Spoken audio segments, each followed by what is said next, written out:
रिमोट से खम दिया ऐसे मिन है ऐसे चला तो ये ऐसे चला का गरी नो ऐसे पर हाथ खम देता है कि ऐसे की बराबर खम देता है कोई हाई नंबर अगर कोई खम गई ऐसे हाई सी कोई के हाईएस्ट कॉमन फैक्टर है तो ना लॉन्ग फॉर्म दी ऐसे का हाईएस्ट सी ना कॉमन कैप फैक्टर है वो अपन सम ना कई लोग मशीन का पिरामिड तो पिरामिड में मशीन सिंगो समझाने का एग्जांपल दा 4 10 12 हाई का मशीन अहुम से मशीन की आईसीएम पोजीशन खल से और तादी अपन खल गई अपन अनि ने कंसेप्ट ले इंग्लिश कई कंसेप्ट हाई का अंदर में सीधा अपन कंसेप्ट कई कंसेप्ट में करना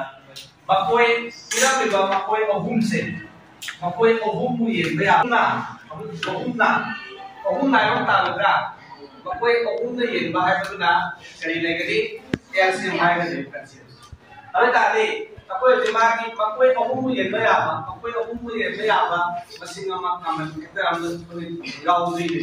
अभी लोग ना कमन फैक्टर से तो हम ला करी लो वाई ने ना सॉल्व कमन फैक्टर हम लोग ना चा हम तो ये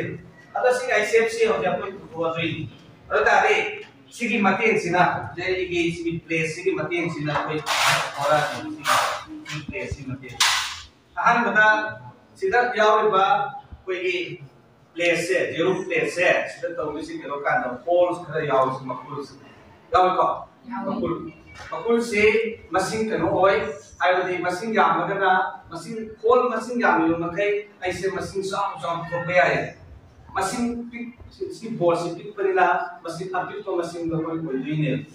अतः हम लोग ने तो बेसिक के लोग का सिदा कोई नंबर प्लेट है तारे यदि प्लेट है तारे दी 1 2 3 थाबा प्लेट मसा हम सिदा यूं गा तो 1 सिदा 2 सिदा 3 सिदा 4 5 6 7 8 9 10 up to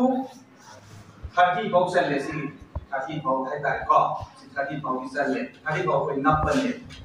yare ko sida 1 nap le 2 3 4 5 sumai matang koi si putola le putola ka da mo kari do ni hare ka da koi huji sigi machine ko hun se koi aise pan ko se putola ka da koi huji kamai la ni kan da ai no ji putola si ma kon manu sina ma ni machine sina sigi factor we le factor से कोई लोग मानो सिंह कोई गाय का बात दे तो लिंगे तब नहीं तादी है उसका अहम बता ऐसे भाग में ऐसी मशीन को हम सीखी ऐसे थोड़ा देखो थोड़ा कांदा कई लोग ने कांदा अहम बता 4 की फैक्टर से 4 की फैक्टर 4 भी ये आप फैक्टर से 4 की फैक्टर से अहम बता करा ले 1 से मशीन को करी लो ada koy nahan da man tama wan thabu ma tama pane yare ko ya tare ko sima mathang da 2 4 की फैक्टर से करा 2 ya ya da ya 2 ma par thabu ma pan 3 di ya de ka ko khani 4 di ya 4 da pane atai le ri bra dai 4 की फैक्टर से करा kana ore 1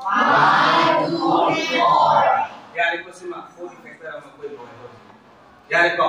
मतलब दा 10 की फैक्टर 10 को ये भी आप सिम बचा 10 अभी 1 दे हम याव ले याव का 1 दे मशीन की मशीन चले गनी 1 हम बात तो करी दो नी आप बोले 2 दी यारे को 2 सु 10 की चले वाले फैक्टर हम 3 दी 4 दी कोई तो सिंह हाफ कोई बस तो देखिए 5 दी 6 देखिए 7 8 10 फैक्टर चलो तो एक तथांग वो कना की 12 फैक्टर मुलम तारे 12 फैक्टर दी 1 दी लो 1 ना half 2D 3D 4D 5D 6 7D 8 9 Yadi. 10 Yadi. 11 Yadi. 12 Yadi. Dạ ba. Với sự factor sự sẽ phải đối với sự hai bằng ba sự phải hợp của nuôi lên. Bây giờ quý vị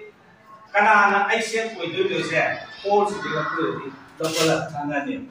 Nghe thấy không? Các bạn thằng này cái là chỉ là dùng sao thằng mà thổi sẽ cái nào cũng thổi. Nâng thổi các bạn.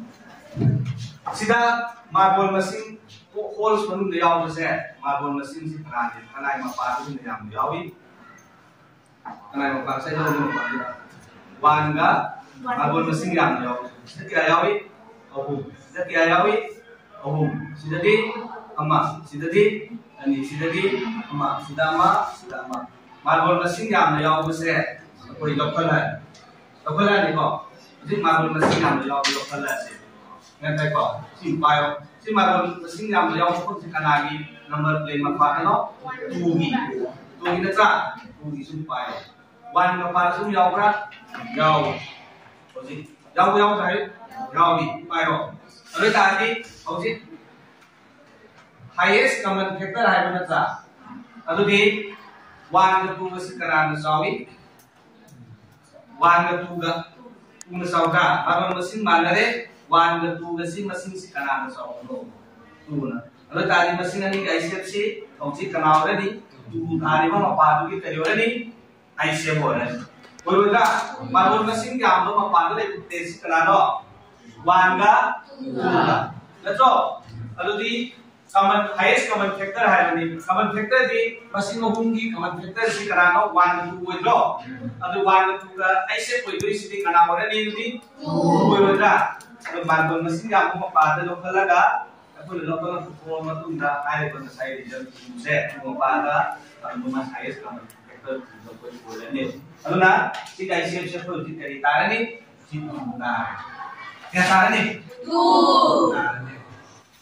Sumai dah. Aku ini kalau si guys siap tu pergi rumah set sumai dah. Ya pergi